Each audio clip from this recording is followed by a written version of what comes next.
When speaking with my colleagues, family, and friends, my communication style is informal. This style is used mainly with peers and people you know well. There is more relaxed tone and more casual language used.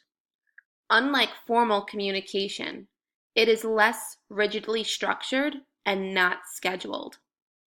It is nice to be able to speak with a friend and not use a formal tone.